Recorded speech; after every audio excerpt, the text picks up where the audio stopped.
নমস্কাৰ সকলোকে স্বাগতম জনাইছোঁ। চাইল্ড কেয়াৰ লিভ সন্দৰ্ভত বিত্ত বিভাগৰ ফালৰ পৰা এখন গুৰুত্বপূৰ্ণ লেটাৰ আহিছে আৰু এই লেটাৰখন প্ৰকাশ পাইছে 7 এপ্ৰিল 2025 তাৰিখে। এই লেটাৰখনেই পুৰুষ কৰ্মচাৰীৰ বাবেও চাইল্ড কেয়াৰ লিভ নিশ্চিতকৰণ কৰিছে আৰু এই লেটাৰখনৰ যি মূল কথা সেই মূল কথাকেইটা আজি আমি আলোচনা কৰিম। এই চাইল্ড কেয়াৰ লিভ ৰুলছ 2025 কাৰ্যকৰী হ'ব অফিচিয়েল গেজেট প্ৰকাশ পোৱা দিনাখনৰ পৰাই। চাইল্ড কেয়াৰ লিভৰ ক্ষেত্ৰত এগৰাকী চৰকাৰী মহিলা কৰ্মচাৰী আৰু এগৰাকী চৰকাৰী পুৰুষ কৰ্মচাৰীৰ সংজ্ঞাবদ্ধ কৰা হৈছে।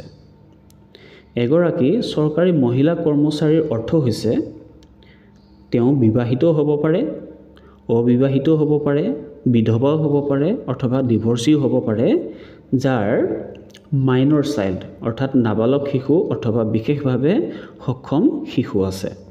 এগৰাকী চৰকাৰী পুৰুষ কৰ্মচাৰীৰ অৰ্থ হৈছে যাৰ পত্নী ইতিমধ্যে ঢুকাইছে বা ডিভৰ্চি, যাৰ নাবালক শিশু আছে অথবা বিশেষভাৱে সক্ষম শিশু আছে।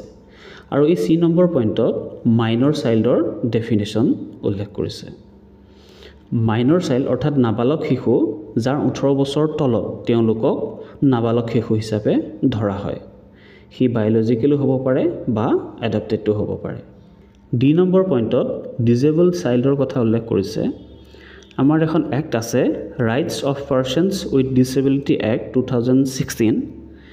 ডিজেবল চাইল্ড হ'বলৈ হ'লে এই আইনৰ অধীনত যি সংজ্ঞাবদ্ধ কৰা হৈছে, ডিফাইন কৰা হৈছে ডিজেবিলিটিজ, তাৰ অধীনত হ'ব লাগিব। 3 নম্বৰ পইণ্টটি খুবেই ইম্পৰ্টেণ্ট, আপোনালোকে লক্ষ্য কৰিব।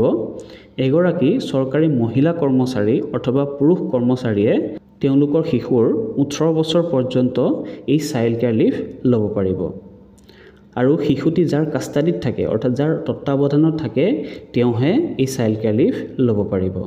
আৰু এই চাইল্ড কেয়াৰ লিভৰ সময়সীমা হৈছে 2 বছৰ, 730 ডেইজ।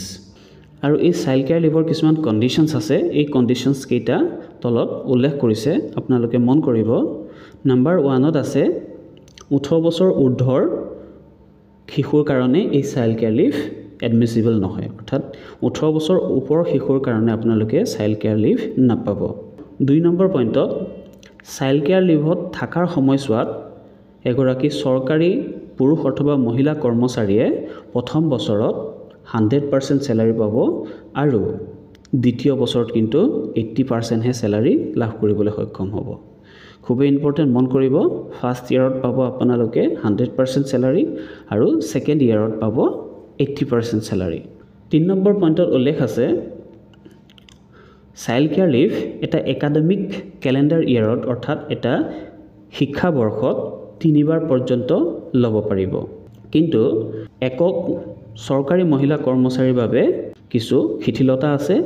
এটা কেলেণ্ডাৰ ইয়েৰত অৰ্থাৎ এটা শিক্ষাবৰ্ষত 6 বাৰ পৰ্যন্ত এই চাইল্ড কেয়াৰ লিভ এক্সটেনশ্যন কৰিব পাৰিব। 5 নম্বৰ পইণ্টত উল্লেখ কৰিছে যে চাইল্ড কেয়াৰ লিভ 5 দিনৰ তলত আপোনালোকে ল'ব নোৱাৰিব। 5 দিনৰ তলত চাইল্ড কেয়াৰ লিভ গ্ৰাণ্ট কৰা নহয়। এতিয়া যিকেইটা ইম্পৰ্টেণ্ট কথা সেইকেইটা মই আপোনালোকক পইণ্ট আউট কৰি যাম। 10 নম্বৰ পইণ্টটো খুবেই ইম্পৰ্টেণ্ট, মন কৰিব। প্ৰবেশ্যন পিৰিয়ডত থকা চৰকাৰী কৰ্মচাৰীৰ কাৰণে এই চাইল্ড কেয়াৰ লিভ গ্ৰাণ্টেড নহয়। কিন্তু ইন কেছ যদি এক্সট্ৰিম কিবা ছিটুৱেশ্যনছ থাকে তেন্তে যি চেংচন অথৰিটি থাকে তেওঁলোক যদি ছেটিছফাইড হয় তেতিয়াহে তেওঁলোকৰ এই প্ৰবেশ্যন পিৰিয়ডত থকা কৰ্মচাৰীসকলে চাইল্ড কেয়াৰ লিভ লাভ কৰিব পাৰিব। 11 নম্বৰ পইণ্টটো মন কৰিব।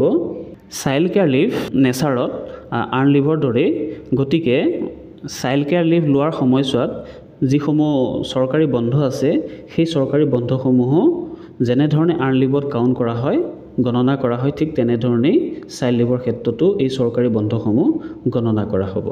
13 নম্বৰ পইণ্টটো মন কৰিব। যিসকল কৰ্মচাৰীয়ে ইচ্ছাকৃতভাৱেই ক্ষতি কৰে অথবা কোনো পাৰ্মিশ্যন নোলোৱাকৈ তেওঁলোকে ক্ষতি কৰে, তেওঁলোকে কিন্তু সেই ক্ষতিৰ দিনকেইটা চাইল্ড কেয়াৰ লিভলৈ কনভাৰ্ট কৰিব নোৱাৰিব। 14 নম্বৰ পইণ্টটো লক্ষ্য কৰিব।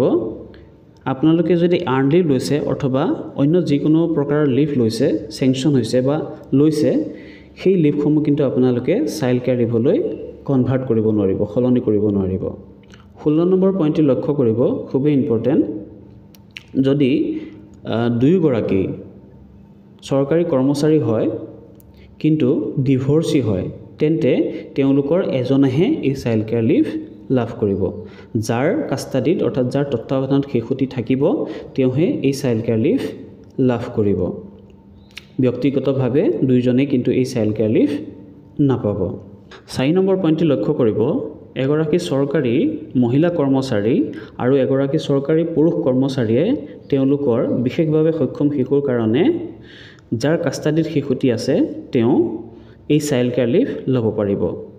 বিশেষভাৱে সক্ষম শিশুৰ কোনো বয়সৰ সীমা নাই, মেক্সিমাম 2 বছৰ ল'ব পাৰিব গোটেই ছাৰ্ভিচ পিৰিয়ডত। 4 নম্বৰৰ যি পইণ্ট 5 তাত উল্লেখ আছে যে ডিজেবিলিটিৰ মেক্সিমাম কিমান হ'ব লাগিব, 40% ডিজেবিলিটি থাকিব লাগিব, সেই শিশুটিৰ বাবেহে এই চাইল্ড কেয়াৰ লিভ লাভ কৰিব। এইখিনি আছিল এই লেটাৰখনৰ মূল কথা।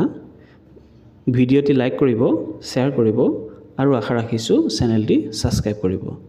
ধন্যবাদ।